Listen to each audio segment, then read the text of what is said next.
Hello on the Rockers. On this episode, we remember one of the most iconic, yes, I use that word right, iconic performers, Judy Garland, for her 100th birthday celebration with multiple Grammy and Emmy nominated musical impresario Michael Feinstein before his Garland concert at Carnegie Hall coming up with me, your favorite host with the sassy most. Raise a glass and let the drinks begin. It's On the Rocks meets Somewhere Over the Rainbow.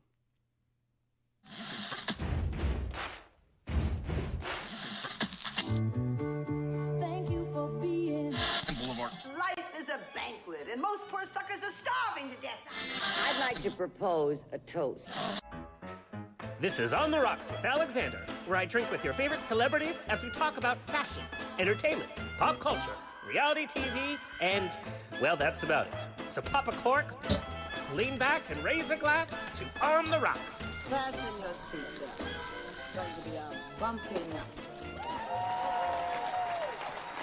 We're back. Buttons and bows and pantyhose on the Rocks podcast, a place where we're too glam to give a damn. We've been traveling, we've been appearing at Prides, but now we are back. Special shout out to my mom, Mama Rose, who is working hard on getting better from her recent hospital, says, girl, you got this. Sing out, Louise.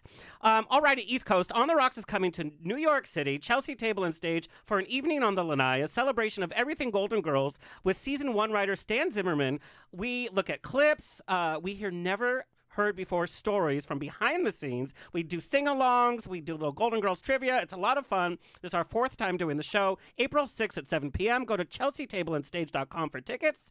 Will also be available as a live stream to watch wherever you are across the U.S. Follow us on Instagram and TikTok at On The Rocks On Air and on Facebook, On The Rocks Radio Show. Send me an email. Book me for a pride, wedding, funeral, quinceañera, bris. I don't care. I will show up. Info at OnTheRocksRadioShow.com. The show is presented by Straw Hat Media. You can watch and or listen to our now over 300 episodes at OnTheRocksRadioShow.com. You can watch us on Apple TV, Roku, Amazon Fire TV on the Out.TV app, Facebook Watch, streaming with Pride on SVTV, and on Channel 31 on the East Coast, by the way. Lucky East Coast. Okay, let's get the show on the road. Making his return to On the Rocks, Michael Feinstein, including rubbing elbows and performing with just about every history maker in entertainment, from Liza to Rosemary Clooney to Elaine Stritch to Marvel and Hamlish and more. He's a star all on his own as one of the leading musical entertainers and piano virtuosi of recent decades. He's worked as an educator, archivist, interpreter, and ambassador of the Great American Songbook, and has established the most popular and honored musician as a preeminent force in contemporary music. His dazzling career as a top-selling and critically acclaimed recording artist and a star performer on Broadway and the world's great concert stages have earned him 5 Grammy nominations, 2 Emmy nominations, and acclaim for his NPR series. His live concerts have spanned the globe, including such venues as the White House, Buckingham Palace, the Hollywood Bowl, Carnegie Hall, Sydney Opera House, and the list goes on and on and on. His latest critically acclaimed album, Gershwin Country, features standards in duet with some of the biggest names in country music, from Dolly Parton and Alison Krauss to Brad Paisley and Amy Grant. It is a listen. It tells a story.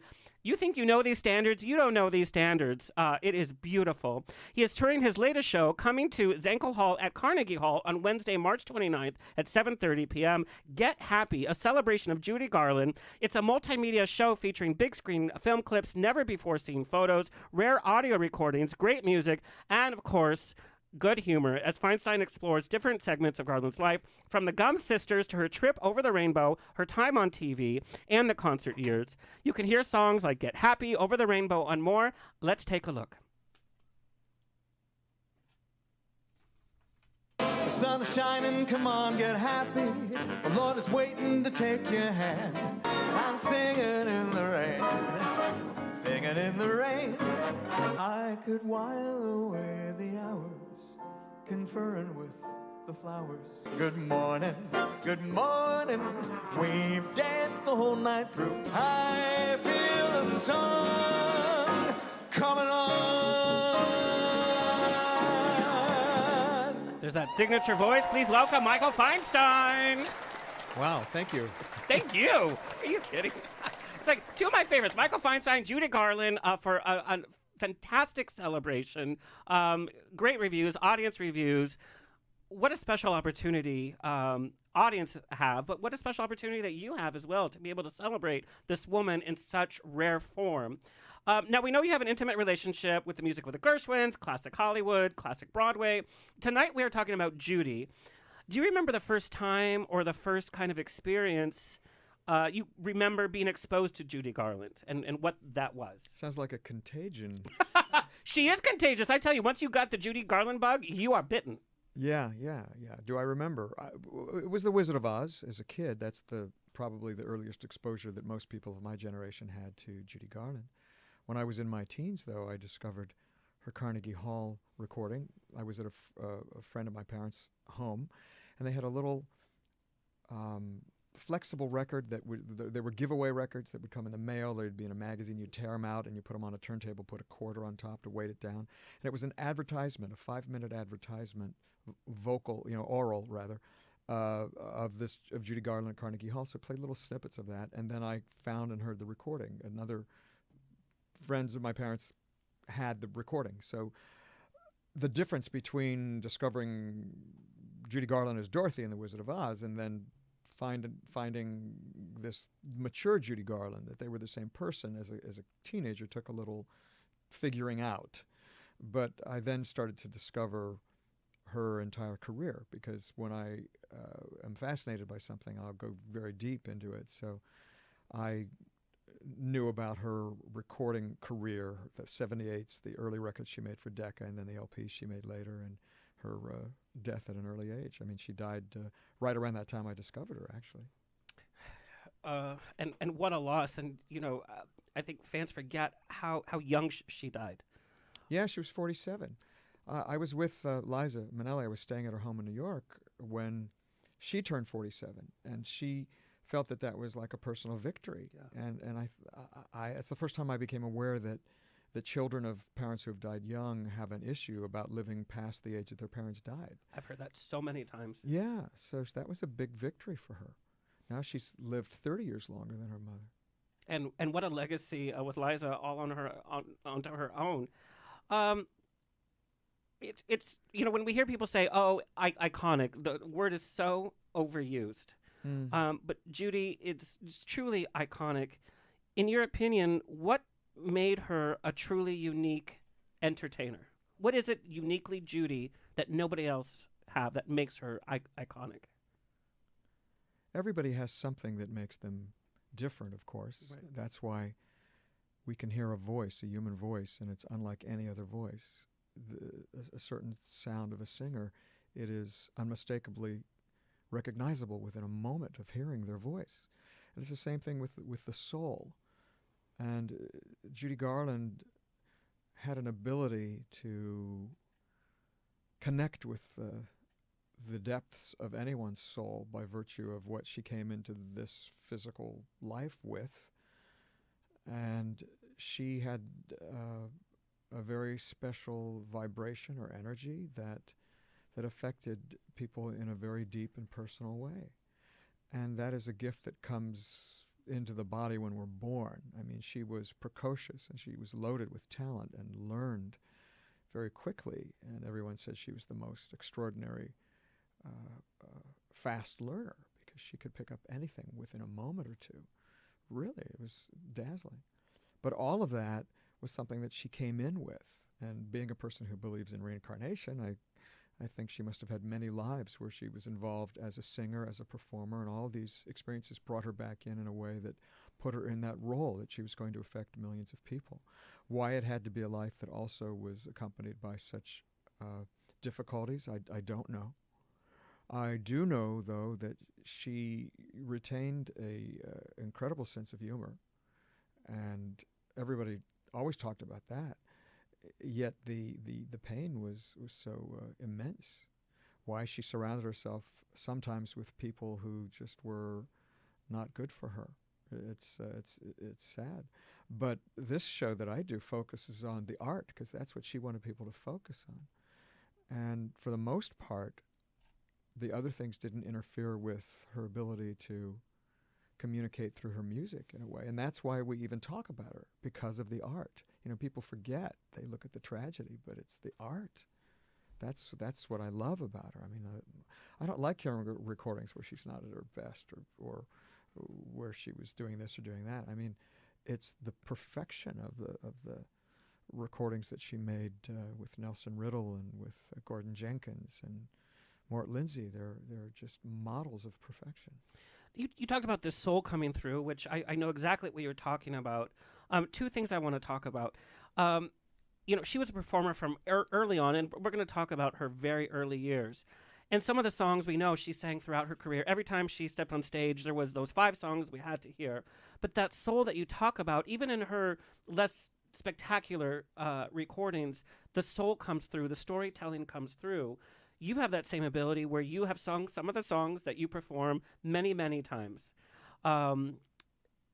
How does that soul still come through? How did it come through with Judy when she was trained to be a little puppet on stage from a young girl and kind of recite these songs? How did she maintain that soul throughout everything? Nothing was by rote. Because it was through her art that she found peace. She wasn't finding it in everyday life. But when she was on stage, she had people who adored her. She had lights. She had a place where people were there to see her and to experience the best part of her, the part that mattered the most to her. Even though she would have said love and having a partner, having a man mattered to her. Of course it did. Yet she was safest when she was on stage. I was intrigued. Elaine Stritch one day said, "Don't you get scared when you get up there?" I said, "Scared?" I said, "That's the place I said, I get scared in life, but on stage, you've got everything set up. You've got a band accompanying you. I mean, no." It's your safe place. Yeah. They say that reality TV with the singing competitions is great because it sheds a light on younger generation and younger talent. But what I find, it's all about those 16 bars, or all about hitting that note and the audience cheering. But I'm finding that there's less and less of what you're talking about in terms of soul singing, storytelling. That part has been taken all out, and I think it's the reality TV shows that kind of contribute to that. I agree, and yet there are always young souls that are born that do not conform, and there are a lot of them coming through now. I created the Great American Songbook Foundation. We have an annual high school songbook academy where 40 participants from high schools all over the country come, and these are young souls, some of them as young as 15, who have one way or another discovered this classic music, and they like it and they embrace it and they sing it. They're not necessarily going to be professionals or whatever, but the music means something to them. And anybody who is in touch with their soul part of their being can immediately tell the difference between somebody who's singing notes and somebody who's singing from the depths of their soul, because that's a visceral response. And that's what Judy Garland evoked in people. They knew it was honest. What is it about her performing that affects you the most? That affects me the most? Well, I never saw her live. Watching the films of her is always extraordinary, particularly the older movies, because she was such perfection, and musical films wouldn't have been the same without her. In listening to her recordings, I feel such a sense of exhilaration and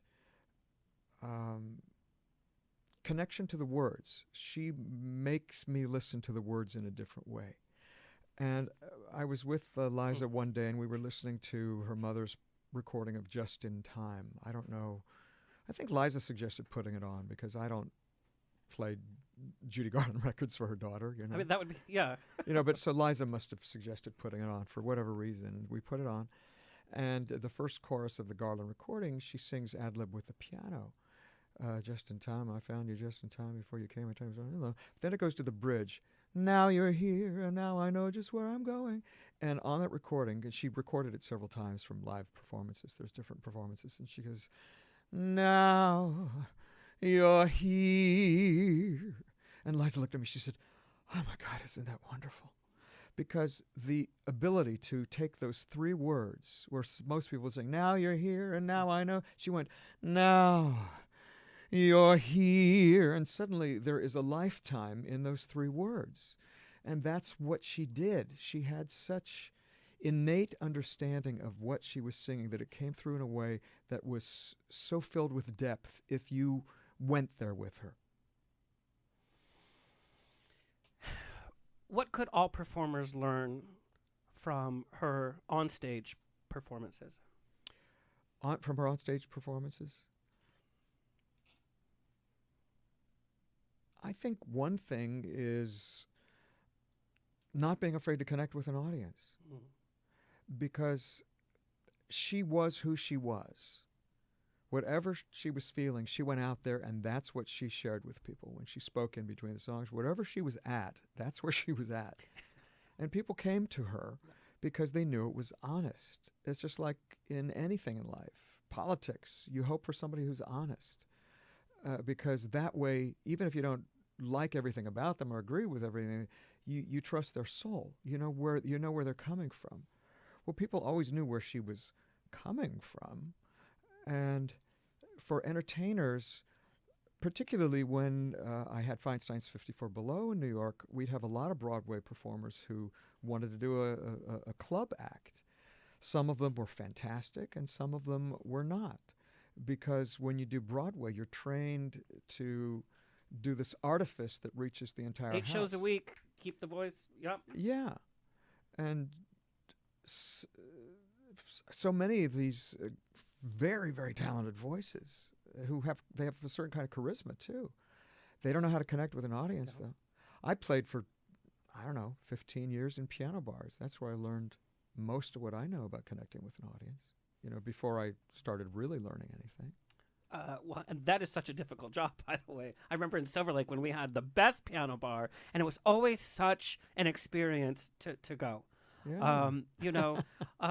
But that is such a good point. And, every singer wants, I'm going to sing Somewhere Over the Rainbow, and they wait for the audience to be like, ooh. Well, and they sing the most vanilla version. It's like, do you understand what this song's about? Do you understand how to connect with this? It's not just like, pretty, pretty, pretty. That's not it at all. No. And if I may, Yeah, please. the title of the song is Over the Rainbow. So there we go. That's why we have the expert here. But these are all the assumptions. Media, fans, we all have these things that we think that we know about Judy because, how myth creates this. What are some myths about Judy that you've learned is like you just want to dispel right now and be like, no, no, no. Or yes, yes, yes. Well, one of the things, it's not about Judy, but there's the story that when Judy Garland died, that was one of the things that led to the Stonewall uprising. That's the biggest story out there. It's not true. That's what happened. It's absolutely not true. She probably loved that she was part of it. We're like, I'm yes. sure. I know a guy who is an amazing man who was at the first night of Stonewall, as it turned out, and I said, okay, so tell me, this thing about Judy Garland and her death. I said, was that one of the contributing efforts? He said, let me tell you something.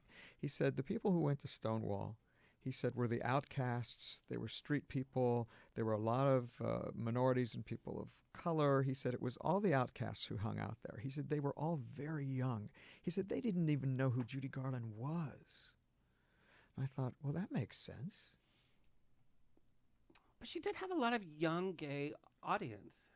Depends where you come from and True. what your life is. And of course you're right, from The Wizard of Oz alone, no question.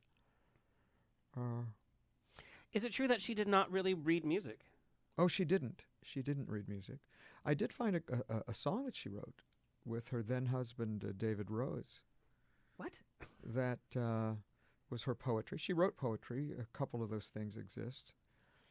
And she probably could have been a great songwriter. But What's the song about? It was a love song. It was called Our Love or This Love or something like that. And it's sweet and unmemorable. Mm-hmm. But the fact that she wrote it makes it interesting. Yeah. Why is she such a gay icon?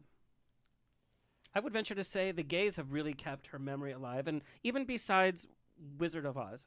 Mm. Well, partly she was created by gays because her biggest influence was Roger Edens.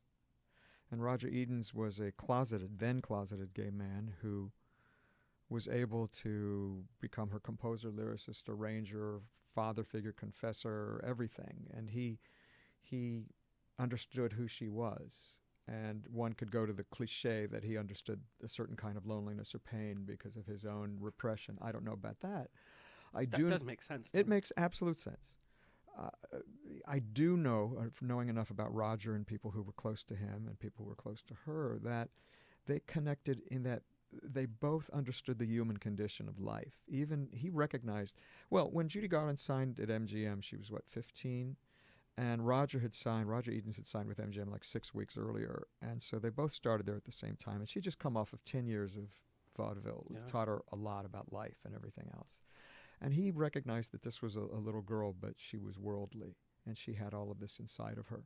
And he found a way to help her to express that in music and in lyrics by writing special material. The Carnegie Hall show is routine by Roger Edens. He helped her put the order together. All that special material, the verses that she sang, they were, except for one, I believe, were all written by Roger Edens. So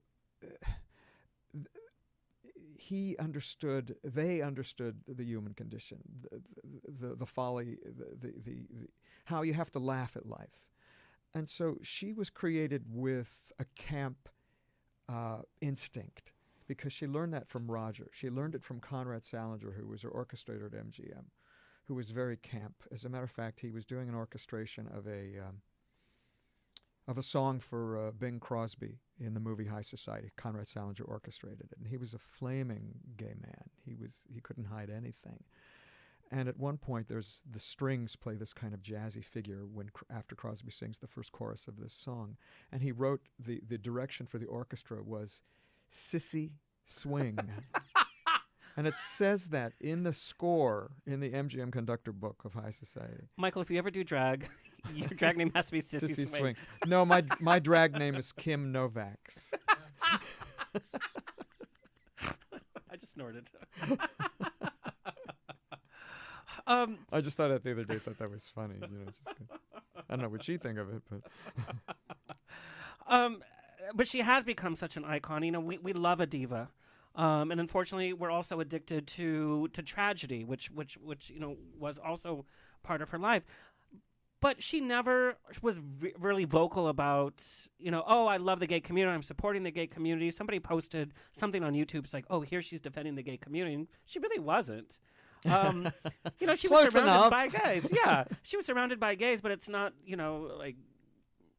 Here's the other thing to consider. The reason that I think gay men relate to her.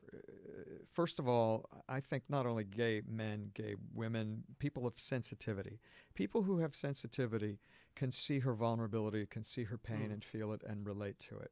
So I don't think it's only a gay thing. I think that there is in addition to that there is definitely a gay sensibility. When she did Madame Cremeton in the movie The Ziegfeld Follies, that is a total camp number created by Kay Thompson. But the point is that it was camp, and she was comfortable around gay men because they understood her. They understood her in a way that that maybe heterosexual men couldn't. The heterosexual men supplied another very important need in her life, and so she needed. And the two never really meshed. Well, I don't know. I mean, you have to. Also, you don't have to. In Hollywood history, the period in which Judy Garland was performing was a time when being gay was something that it truly meant that you could be murdered. On a level in California that doesn't exist now because it was complicit with the police and with law enforcement. So, just by virtue of feeling who you are, if you reveal too much, you could get mugged or killed. An example of that, which is so horrible, in 1949, there was a nurse, a male nurse, who was at a party in, I think, Long Beach or a private club, and it was raided by the police, and this guy was arrested. A very gentle soul who was a nurse. He was in police custody. They beat him. They murdered him. He died in police custody. And the thing that is not the most horrible, but just incomprehensible, is that the coroner's report on the man's death certificate says justifiable homicide. Oh, my God. So that's what was happening in the time that Judy Garland was making those cheery movies at MGM. That's what was happening to gay men, some of whom she worked with at MGM. Conrad Salinger, who did all those glorious orchestrations, those rapturously beautiful strings, he was constantly getting beaten up and going to the hospital and getting arrested. And MGM bailed him out because he was the most important orchestrator, because he was so talented that they had to put up with that shit because they needed him. Otherwise, he would have been killed. Well, and camp did play such a big part in classic Hollywood. We think camp is another word like iconic that has gotten so muddy. Camp is not parody. Camp is not slapstick. Camp is high art. You know, it's beautiful, it's overblown, but it's done to its fullest hilt in the most dramatic way. Yeah, I mean, there's a certain sensibility that I miss because it's just so funny. Yeah. It's smart. Yeah. Well, it's like Marshall Barer wrote, there was a very famous, I don't know what he called himself, T.C. Jones. I guess, he didn't call himself a drag performer or an illusionist, whatever. He did drag, and he was fabulously funny. I only like drag when it's funny. You know, I'm shallow that way, and but that's how drag started. Drag came from where you could entertain a crowd and you could sometimes sing in real life, but be funny. They used to be hosts. They used to, you know, keep the crowd going. Yeah. Now it's about who made my outfit, how good is my Instagram picture. That's not drag. Well, yeah, I mean that's all fine. It's just, you know, it is what it is. You know, but T.C. Jones was in the Ziegfeld Follies of 1956. I think that was what the show was called. No, maybe it was New Faces of 56. But he's in a dress. He's doing drag, and he was doing a takeoff on all of the Hollywood movie stars who, after their careers had faded, would go to Las Vegas and do a nightclub act. Yes. So you'd have Shelley Winters, who couldn't sing. There we go. There we go. TC. So there's Shelley Winters trying to sing a nightclub act when she can't sing. So there's T.C. Jones doing a takeoff on all these women in the show, and the number's called "She's Got Everything," and it was a whole number about how these gorgeous stars can't do anything on stage, but there they are. So it starts out with TC going, no, I have an ear for music, and it's just screamingly funny, and that's what I love about camp, because it just you know, takes all the piss out of something. All right, your show, Get Happy, celebrating Judy's 100th birthday year. Such a big event. You are privy to such special material. What was your creative process in putting the show together? How did you know where to start? I didn't know where to start. And I didn't even want to do a Garland centennial or birthday tribute because I thought, who am I to do it? I really felt that. To me, who better? Like you said, so many stars recreate her concerts, even big names, and it's almost like, no, you don't have a right to do that. I so agree with that, and we don't need to say Rufus Wainwright, but I didn't. You did.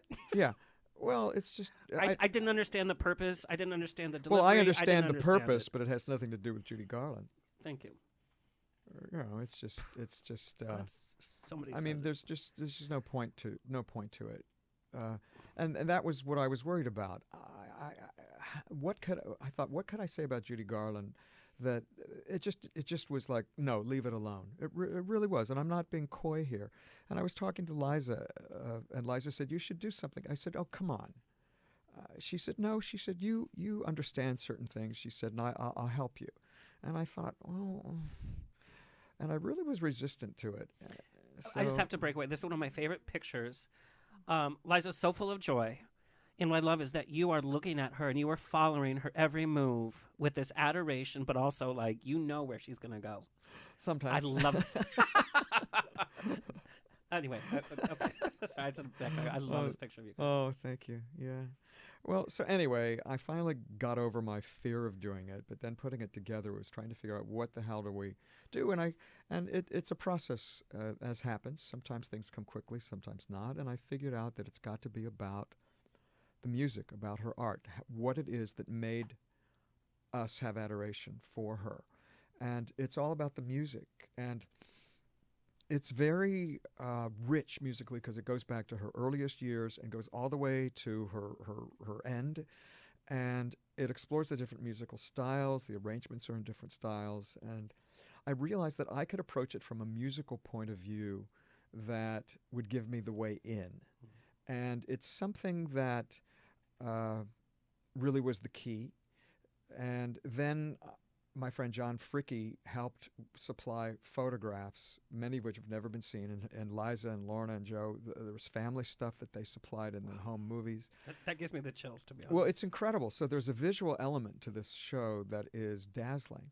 And a lot of the times people are not looking at me, they're looking at the screen, as they should be, to see these images. So it's a very good exercise in ego for me, because it really is about Judy Garland. It's about her. It's about her legacy. It's not about me. And I want people to like me. I want people to appreciate what I do, absolutely. And yet, this is a show that is about her. And the way that we've put it together, it really gives people a different sense of her, because it focuses on the music and the humor. And I think she'd be happy with it. I really do. And that's not something I would have dreamt saying 2 years ago. Well, I couldn't think of a better messenger, a better vessel to celebrate her life. What are some of the most exciting, never seen or heard before elements from Judy's life that you can't wait to share on stage each night? That you were like, I got to see this, I got to experience this. The recording I found, the recording of her singing "I'll Be Seeing You," that didn't exist anywhere except I have it. She never made a commercial recording of the song "I'll Be Seeing You," which was a big wartime hit, Second World War hit. Yeah. No record of her ever singing it. And I found this recording. It's without accompaniment. It's just her voice alone. And I found it at her old house where she had lived 80 years before or 70 years before, and leaned against a wall that was a fake wall, and the wall opened up and there was a stack of home recordings that I was allowed to take home with me. When I put it on a turntable, I discovered it was Judy Garland, because she had a home recording in that home recording machine. Sounds like from a movie. Yeah, it's so freaky that it doesn't sound real. You've had the most remarkable life, by the way. These things happen. These things happen. To you? They do. Yes. Yes. I can't even get like a $3 winner scratcher, but don't say that. Don't say that. Move to Altadena. I can't imagine what you felt when you played it and you realized what it was. It was incredible because... And I'll Be Seen is one of the saddest songs. Yes, it is. And I knew Sammy Fain, who wrote it. I knew the composer of the song. He was a good friend of mine years before. And he would have been thrilled to hear her do it. So it was shocking, because that's her? Yep. And then the next thing I did was look up to see online if there's anything of her ever having sung "I'll Be Seeing You," and she never did. So every night I get to accompany her, and I tell the story about how I found the recording. And that is special, because it's a performance of Judy Garland that no one has ever heard before. Without the music. And so you provide the music. Yeah. That's amazing. I know. It's like, not only it made that moment on stage possible. Yeah. And you performing with Judy Garland. Yes. So maybe this is the same thing, but what is the song that you perform during the show that affects you the most personally? Not as an entertainer, not for the audience, but for you, that you're like, this song really changes the way that I think. The song that I love to sing every single time is the verses of "If I Only Had a Brain, If I Only Had a Heart, If I Only Had a We heard heart." a little snippet of it. Yeah. That is usually a revelation for the audience when they hear the whole story together. It's fun. But for me, it's poignant every time I sing it. I feel a lump. I get a lump in the throat.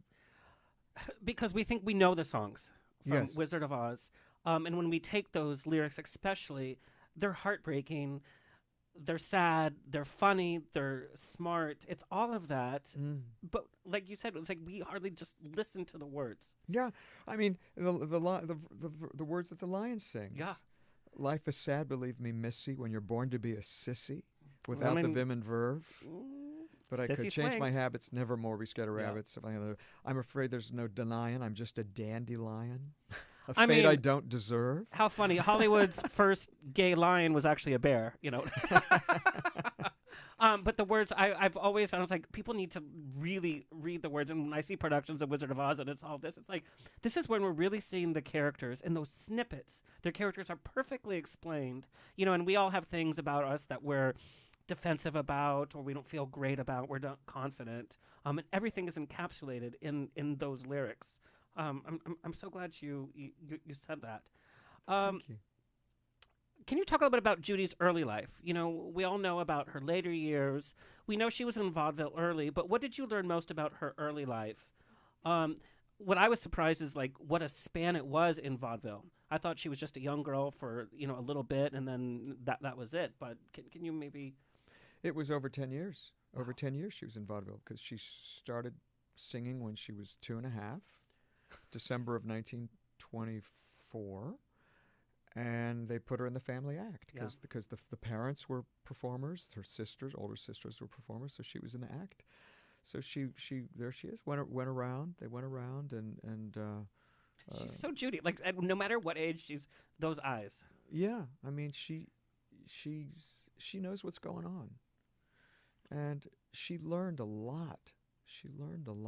And the thing that is interesting to me is that Liza sings songs that her mother taught her, that Judy's parents taught her, that she never sang publicly, but like this counter melody to My Country 'Tis of Thee that Liza's grandparents used to sing in vaudeville.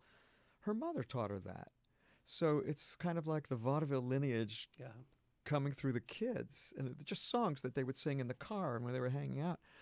And Liza on the Judy Garland TV series in 63, 64 does a routine of Alice Blue Gown that I thought was created for this 63 television show. It turns out it was the same routine that Judy Garland sang in vaudeville, or maybe it was, I think it was vaudeville, the same routine that later was tweaked by Roger Edens, and it was, Judy remembered it, and Roger remembered it, and they assigned it to Liza 30 years later. That's crazy. I mean, you know, I'm not so sure what I believe, like what happens after we go, but I believe that there's some destiny involved. And I mean, this is certainly part of that. Why do you think her role, we know how many roles she did. I mean, how many performances, and yet it's generation after generation that still remembers her as Dorothy from Wizard of Oz. Well, that's the gateway drug. And, you know, it's played on TV every year. But why that role specifically? And we know that Over the Rainbow was not going to be part of the actual film. That was one of, but why that performance? And I will tell you, my first experience with Judy that I remember was A Star is Born. And that's just because the environment I grew up, my grandma and her husband, classic Hollywood was all that they knew. So I grew up on watching movies. Those were my play friends growing up. And it was A Star is Born is the first, because what a sad, beautiful film. It is, yeah. And of course it was cut to ribbons, which is sad. The full version still does not exist. Jack Larson, who played Jimmy Olsen on the Superman TV series in the 50s, was under contract at Warner Brothers in that period, and he said, "Oh, I loved A Star is Born." He said, "I especially love that scene on the beach where they're building their dream house." I said, "That's not in the movie." He said, "I saw it." I said, "Well, when did you see it?" He said, "I saw the preview at the studio." So he saw the long version that was 160 minutes before that should they be cut released. It doesn't exist. Somebody has to have it. No, it's gone. It's gone by all accounts, except there's this guy that everyone thinks has it, and it gets into a whole Garland conspiracy. I'm not going down that rabbit hole. Not tonight, anyway. We talked to Rich Little, and Rich Little, one of his first performances was on the Judy Garland show. And Judy wasn't fond of impressionists. She was like, ugh. And like, oh no, he does a Mason, you have to hear. And she was like, okay. I mean, this is according to him. And so he did Mason, and she was like, why would anybody do Mason? And the fact that he did it so spot on, she's like, okay, come on the show. And then we know his whole career was made. Yes. Those are beautiful stories that I just love, love, love. Yes. I don't know if you know who Karen Grace is. She's a PR rep. She handled a lot of classic Hollywood stars towards the end of the career. Audrey Hepburn, Doris Day. She has the most beautiful story about Judy Garland. She was so addicted to Judy Garland when she was at CBS Studios that she would go and try to sneak into the audience, not to watch the actual film show, but the rehearsals the night before. Mm-hmm. And sometimes the rehearsals wouldn't start till a little bit later, if they happened at all. And she would go, and the security guard is like, if you can get Judy to sign a permission slip for you to come back, you can do it.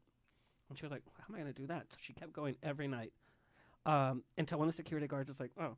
And I guess they had a little yellow brick road painted right, to her trailer. on the set, yeah. So she knew where to go, and she knocked, and Judy opened the door. So she's like, "Who's this little kid?" Whatever, and she's like, "Oh," signed it, whatever, and she was able to sit in the audience. And they started at midnight. She remembers specifically that rehearsal started at midnight, Yeah. and that changed her whole life. Oh, I'm sure it did. Henry Mancini's wife, Ginny Mancini, she was a session singer, and she sang on the Judy Garland show. And they would get overtime and overtime and overtime, and they made so much money. And she was there one night for one of the Garland tapings, and it got to be midnight, and she said, 1 o'clock, she said, "I've got to go." And they said, "You can't leave." She said, "This may mean my job, but I've got 2 children." And then she had 3 children. And she said, "I've got to go home." And she left. And she said, "I may never work again," but she finally left. Wow. So, it went on. It went on, yeah. We did talk about Judy's life. There's a tragic part to it. All the movies, so much of the media still focuses on that period of time. Why? Why are we so fascinated with the tragedy of Judy Garland? As I said earlier, you wouldn't be interested in the tragedy if it weren't for the talent. Because otherwise, why would people be interested in this life of somebody who had all this pain? You'd say it's another sad, broken soul, and people wouldn't look past that.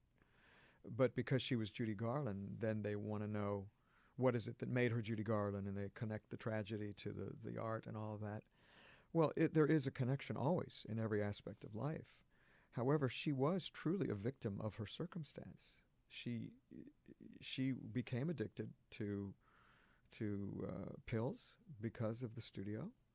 That At is a very early age, yeah, by the way. It wasn't like going to rehab for 30 days and then, okay, you can't recover for something like that. Yeah, I mean, she was a victim to circumstance, and considering what she accomplished, it's miraculous because she overcame it. She did what she was supposed to do, and eventually she started to rebel because she was told what to do from her earliest memories, and she just came to feel like she was this thing that was this commodity, and that's why she became unreliable, because it was her way of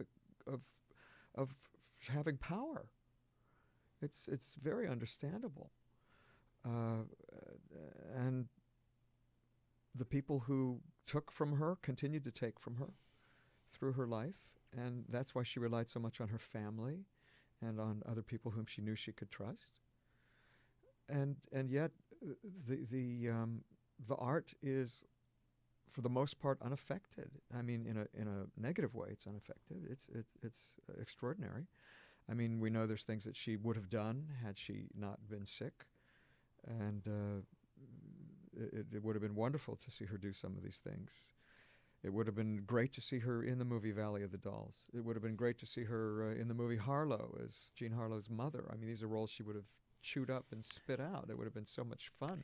I think Valley of the Dolls, maybe it was okay that she wasn't in it because we got what we got. But, I mean, seeing her in some of the photo test in Susan Hayward's outfits, and, it's like, it's exciting, but that movie was a mess. Yeah, it is a mess. It's interesting. Well, of course, she recorded the one Previn song. Yeah. And I wish that she had done a lot of other songs, but anyway, it's there's a lot there. There's a lot there. So, Michael, how do you perform these songs but still make them your own and tell your own story? I don't, for the most part, I don't do the songs the way she did them. In some cases I do, purposefully, but I'm very conscious of singing them from my place, because if I'm trying to conjure her, then I'm not coming from a place of true emotion. 100%. When I sing the trolley song, I sing the male lyric. With her high starched collar, her high top shoes, she went to find a jolly hour on the trolley and found my heart instead. With my light brown derby and my bright green tie, I was quite the lonesomest of men. I started to yen, so I sing it first person, and it makes it possible for me to sing the song in that way, and so I approach the songs from a different story in my brain. Sometimes, of course, I think of her.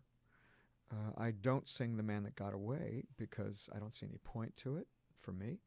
But I do sing a little bit of it leading into another Torch song that was written for her by Ira Gershwin and Harry Warren called There Is No Music. That would have been a perfect Garland Torch song. And so I use the Man That Got Away as kind of a verse to this other song.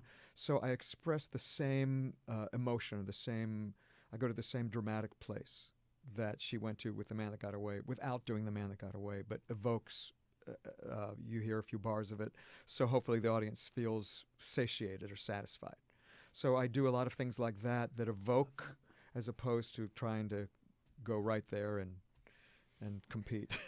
My first professional cabaret I did was 2 hours long, and I thought, oh, The Man Who Got Away, because, or The Man That Got Away, because, such a bad mistake, because I didn't have the experience, number one, and I was trying to be Judy, and it was such a mess. Some drunk, I was like, sing a ballad after I finished it, because it was like the 20th ballad in a row. Michael, how do you prepare for a show like this, or any one of your performances, if you've ever seen Michael Feinstein live? The presence you bring. So what do you do in a half hour before the show? Oh, just the usual drugs. No, what do I do? Put on my clothes. I do a meditation routine, a simple one. I don't know if you've heard of Donna Eden, but Donna Eden wrote Is she Barbara's meditative sister? She could be. She wrote a book called Energy Medicine. And it's the missing link in medicine these days because it's about treating mind, body, and spirit. And this woman, she is a energy intuitive. She can work on people and heal them and help people to transform. And she evolved a series of exercises we do with breathing and visualization, manipulation, touching parts of our body that clear blocks and open and create clear flow in the body. So I do some of the Donna Eden exercises. There is a chakra balancing exercise that I do. I massage my feet. I always massage my feet before I put on my shoes because it gets the chi and the energy going. And you can find, if you find anywhere on the bottom of your feet an uncomfortable spot, if you massage it, it gets the energy flowing.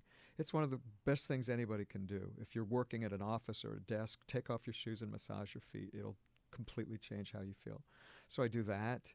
I do my tea and I do some perfunctory vocal warm-ups, and then I do a visualization that I'm going to reach the people I want to reach. Sometimes I use Orasoma, these pomanders, which are fragrances that are charged with crystals and different energetic things that help me to stay focused. And then I have to protect my energy so it's contained and I'm able to marshal it. Because the Judy Garland show is the hardest show that I've ever done. Vocally, it's incredibly, incredibly hard, and it goes. And when I do one version without a break, and it is extremely taxing. It takes focus, and vocally I have to stay absolutely in shape because some of the hardest singing is at the end, most difficult. And I do because I focus on her energy and focus on telling the story, and then it's easy.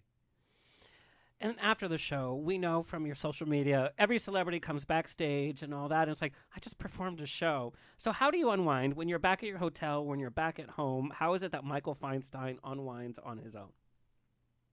That's a very personal question. But I love it. Some people are like, oh, I have In-N-Out and I eat M&M's. Some people are like, I take a shower and go to bed. Some people are like, I have to stay up for 5 hours because I have this energy. It really depends for me where I'm at and what kind of show I've done. If I'm in New York, I have one experience. If I'm in California, I have a different one. If I'm on the road, or I'm going back to a hotel room. Sometimes we'll go out. I'll go out with my compatriots. Sometimes I'll go to a restaurant. Sometimes I'll want to be absolutely quiet. It really varies. When I'm in California, because it's 3 hours earlier here, I always feel like I've gained time. If I'm conducting the Pasadena Pops, we'll have people over and we'll hang out till all hours of the morning. We'll have music and sing and play. And that still seems so much energy that you're giving, you know? It's different because it's relaxed. It's there's no price for it.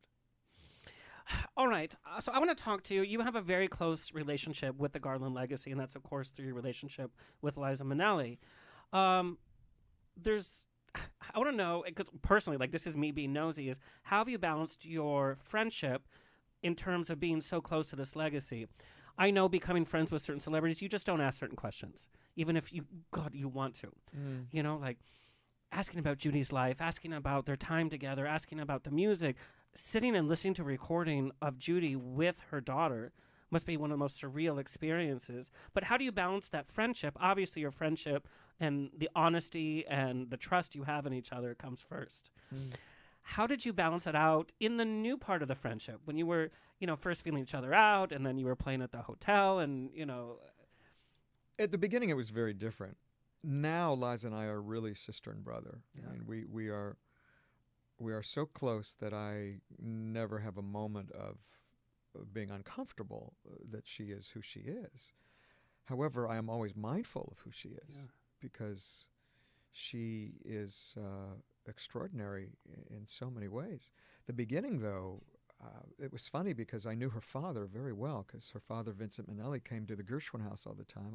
I was working for Ira Gershwin. I was 22, 23, something like that. What was the first time when the door opened and there was Vincent Minnelli? He was one of many. I mean, Lauren Bacall came over, Comden and Green, Leonard Burns. I mean, you name it. I mean, Ira Gershwin, even though he was sick and he was 80, he still had people who came to visit. Because in the 40s and 50s and 60s, the Gershwin house was where everybody partied. If the porch light was on, if it was 3 in the morning and the porch light was on, you'd go to the house. Do you know how much I love that? I love that so much. That was the signal. And Garland was always there singing, and Humphrey Bogart and Lauren Bacall and Oscar Levant. And I mean, you could go down the list. When William Holden came to Hollywood, he stayed with Ira and Leonore Gershwin to make the film Golden Boy. They were like ground zero of a certain group of Hollywood people.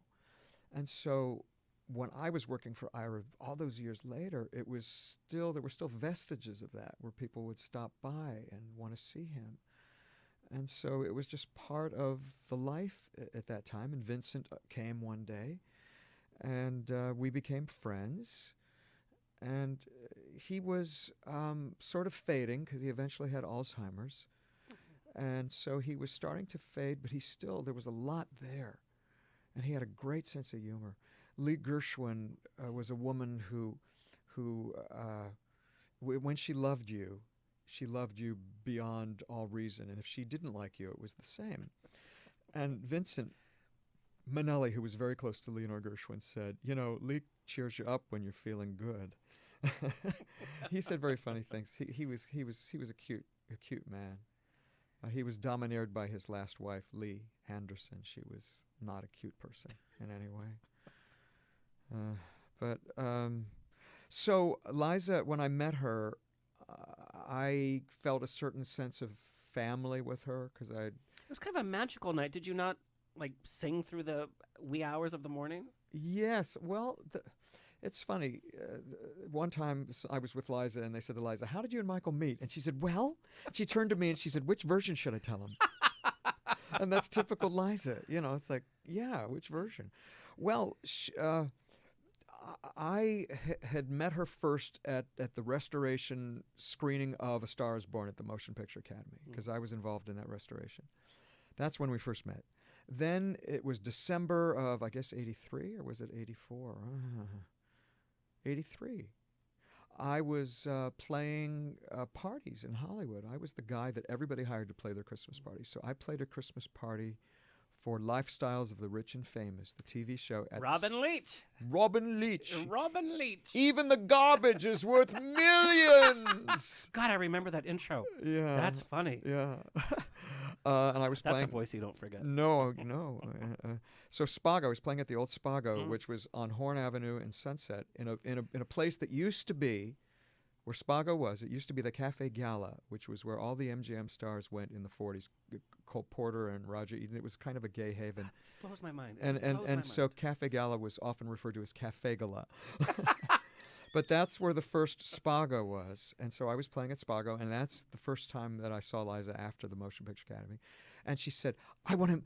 I'll meet you. Meet me later at Nucleus Nuance," which was a restaurant on Melrose. "Meet me at 11 o'clock. So I went there, and the maitre d' was very snooty. He said, "Can I help you?" I said, "Well, I'm waiting for Liza Minnelli." He said, "Yes, of course you are."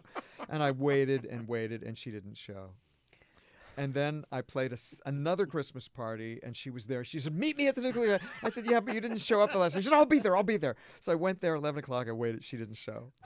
This is such an LA story that has not changed, by the way. You'll meet people, well, not you, because, you're famous, but you go to Hollywood and you meet, your dreams. I'm like, oh, Right. we're going to hang out. We're going to go We're to West gonna Hollywood. hang- yeah, we're we're going to go best to Abbey friends. and all that. Yeah, yeah. And then, Never again. No. Yeah. Right. So anyway, she didn't show the second this time. warms my heart, actually. And then the third time, I was playing her father's Christmas party. So it was at Vincent Minnelli's house, and it was a who's who of old Hollywood there. And Liza was there. And at the end of the evening, she sat down next to me and she said, "From now on, we're joined at the hip." And I went, "Yeah, right."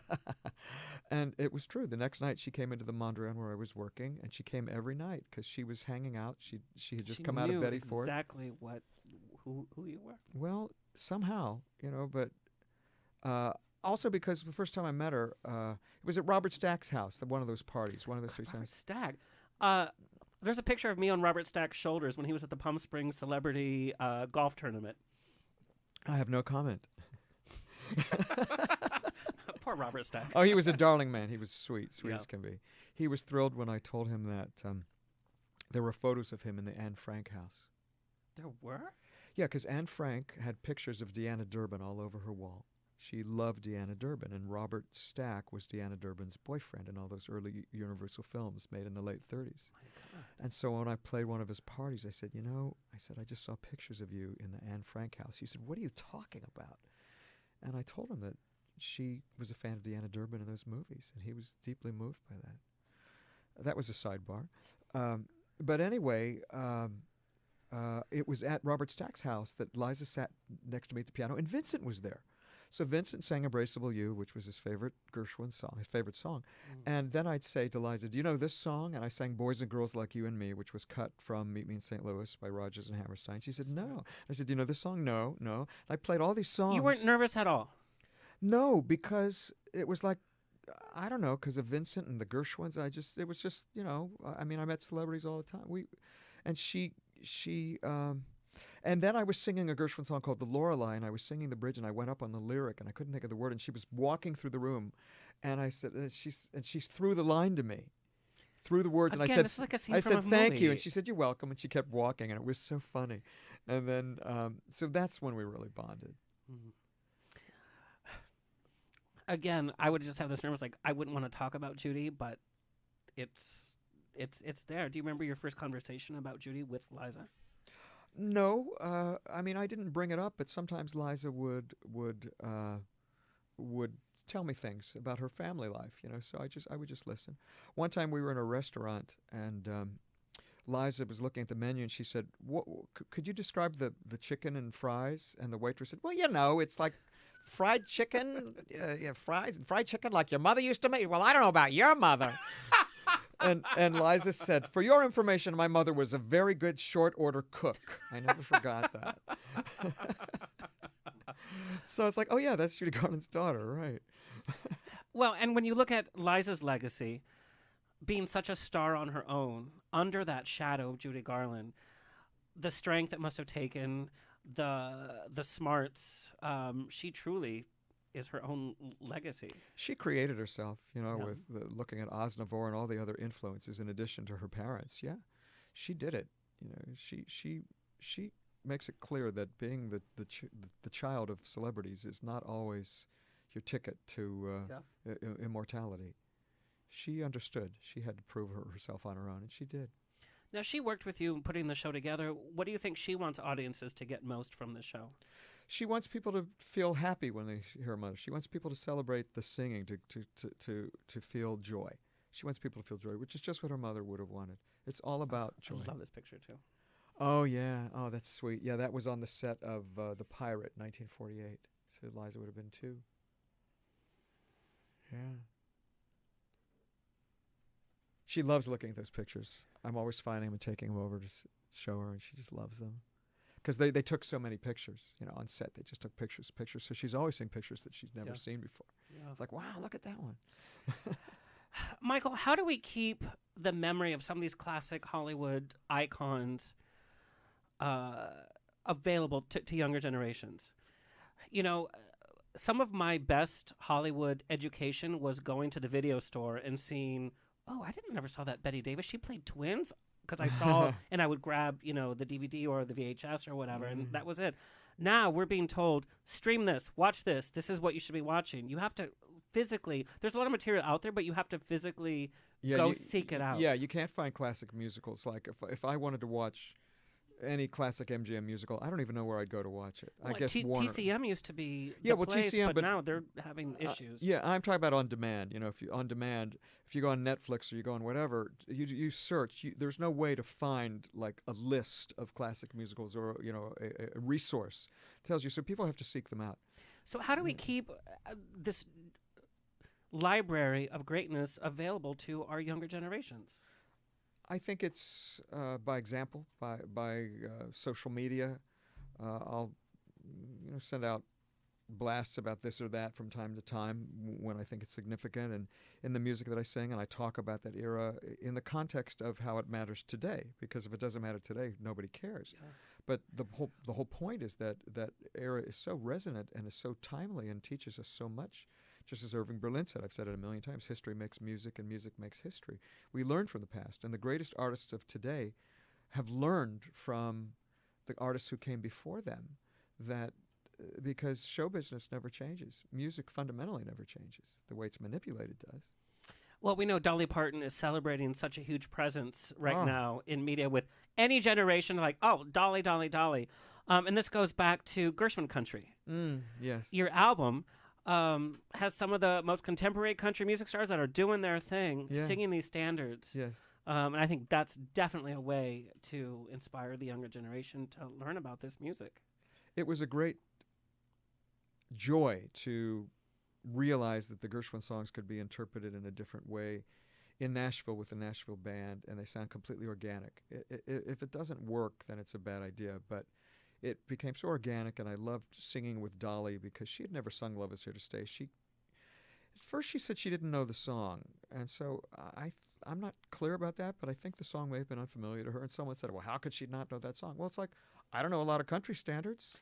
But we also think that we've heard of songs, but we don't actually know them. Right. Such as the verses of If I Only Had a Brain. Yes, it's true. So, whatever. I mean, she's spent her life consumed with music, so it's understandable that maybe she was working on her own career, that she didn't listen to other things at certain times. I mean, there's only so many hours in the day. Yeah. People criticize me for not knowing enough contemporary music, and I think, well... What do you have time? Well, I mean... To be fair, a lot of it's not the best. Yeah, I mean, friends bring to me stuff that they think is good, and I'll listen to it, and I appreciate that. But I have 10,000 square feet of an archive with stacks, with hundreds of boxes of music that I've never gone through, and I think, well, maybe before I die, I'll get through 5% of this. So when I have a free moment, I go through that stuff because maybe I'll discover something that'll mean something to a succeeding generation. That's exciting. Or you're going to hire some young newbie that's going to help you catalog it, and he's going to become Feinstein 2.0. Well, I wouldn't wish that on anybody, but I can't change karma. So we're going to wrap up in just a bit, but mental and physical health was such a big theme of Judy's life, especially towards the later years. How do you maintain your mental health and physical health when you are traveling all over, performing every minute, working on the next album? Next seems to me like that's what your mindset is. Well, first of all, what makes you think I do?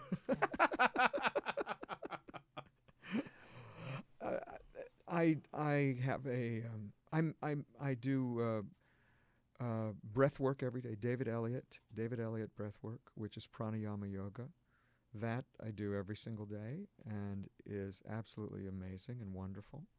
If you look up David Elliott breathwork online, it's life-changing, especially for people who are artists. It really is a key to unlocking something inside. And there are many ways. That resonates with me, so I do that. I am very conscious of my thoughts, of what I think. If I have a negative thought or something that the ego or the conscious mind is jabbering, I change it. And I look You do need some ego, though. Sure, and that's taken care of. I can work on suppressing my ego for the rest of my life, and I don't have to worry about my ego. It's going to be fine. So, yeah, and of course we do. And So it really, for me, as I grow older, is about relaxing. The more I relax, the better I get at everything I do. Everything. On stage, I am so relaxed now, except when I need the energy, whatever. But I mean, it's like, this is what I am. And as we learn that just being who we are from the depth of our soul is all that we came here to be, then it's like, oh, this is okay. And the more we inhabit the role of who we are, the better life gets. It does, on some levels. Yeah. It's not without struggle, and life is a shit show. We know that. However, there are ways to find happiness that we have at our call by virtue of how we respond to what happens to us, because we don't have control. But we do have a spirit and a mind and a heart and a soul that was given to us to deal with these things.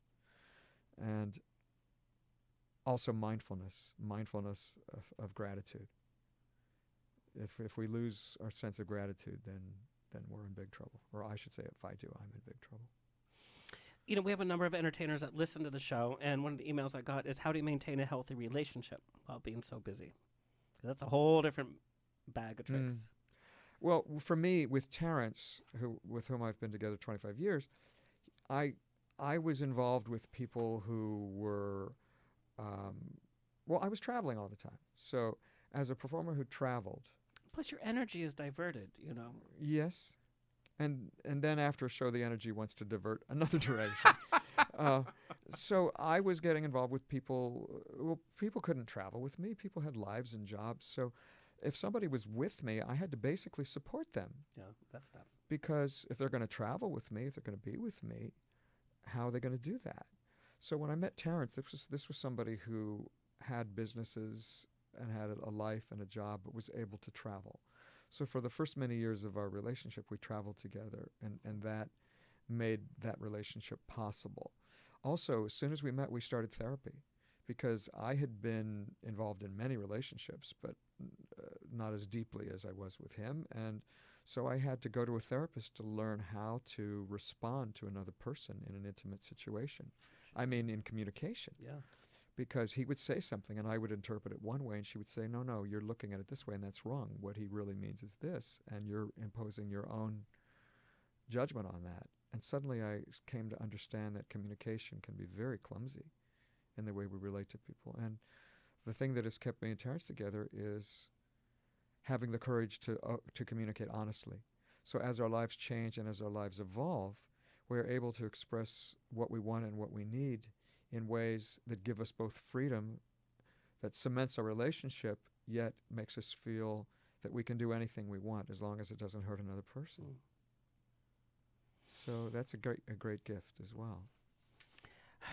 All right, I have two more questions. Okay, I'm counting. Okay. We know you've worked with every big name, but what artist have you worked with that has taught you most about yourself? Taught me most about myself? Yeah. Well, Liza taught me a lot about myself, because she would always say, honey, sing it this way, do it this way, or look it that way. I mean, she was always encouraging me to go deeper with everything that I did, and I learned tremendously from her. The other person who comes to mind is Rosemary Clooney.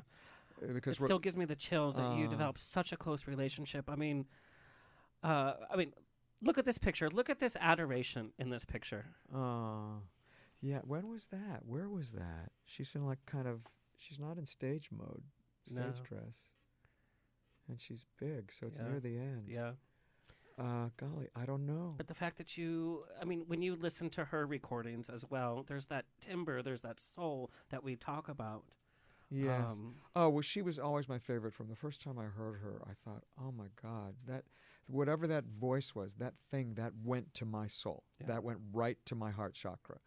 And I just felt her. And it's really interesting, because the relationship that I developed with her was on a certain level very intimate. She had intimate relationships, of course, with her family, and she loved her kids, and nobody could touch that. I had a different relationship with her, and we were able to share things and express things that I didn't share with anybody else. And she loved gossip. I mean, God, I love that. That makes me even more fabulous. if you talk to Liza, what's Liza up to? What's Liza doing? What did she do today? And what's Ira doing? What's this one doing? What's that one doing? So I would bring That's her fun. benign gossip, and she had such heart. She was the biggest hearted person I ever met, and she would always invite people over to dinner at her house, and her kids would roll their eyes like, "Oh no, who did you invite now?" So there used to be a show called Dance Fever with Denny Terrio. And she was on a plane, and she meets Denny Terrio, a very nice guy. I haven't met him, but by all accounts, lovely man. And she talked to him, and she invited him over for dinner. She went home. She says, "I met this very nice man on the plane, Denny Terrio." And they went, "Mom, not Denny Terrio." No, it's like she says he's a nice person. So I mean, but she just would meet people and invite them over to dinner because that's who she was. It's funny. Now, her oldest son, Miguel, she had 5 kids. Miguel died, sadly. He died a few years ago, and he was great. He was wonderful.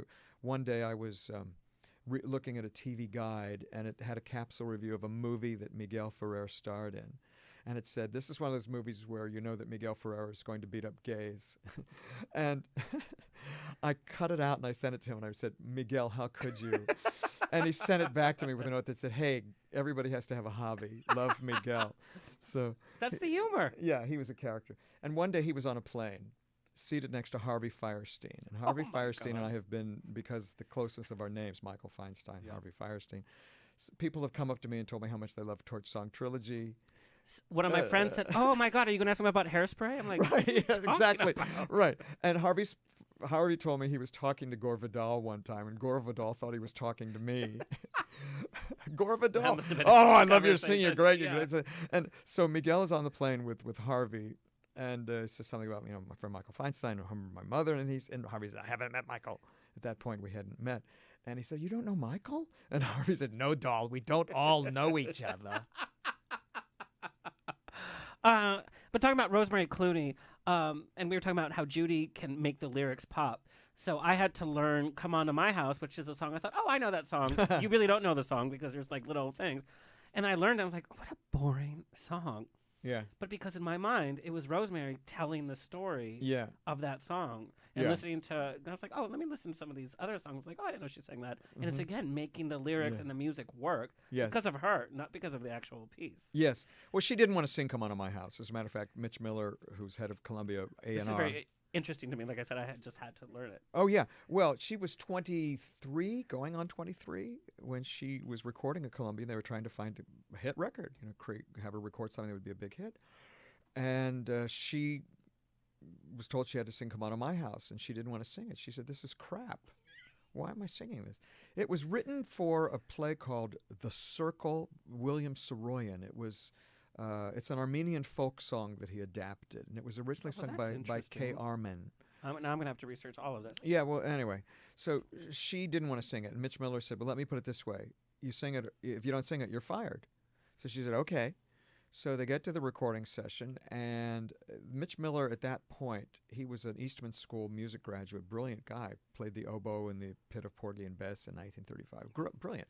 But he was creating these schlock pop hits that changed the face of music in a negative way. And he wanted a harpsichord on this record. Now, a harpsichord is a Baroque instrument. It's like, why would you want a harpsichord? But no personality in an instrument. But he wanted a harpsichord. So the day that they were to record "Come On to My House," they didn't deliver the harpsichord.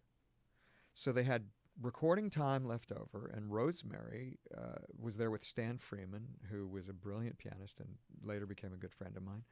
They recorded "The Lady's a Tramp" and Rosemary singing "I'll Be Around," a Torch song that at the age of 23, if you go back and listen to that, you'll hear the depth of what she was feeling at that young age. Because when she said, "I didn't know anything at that age," and I played her "I'll Be Around," she said, "Well, I guess I knew some things."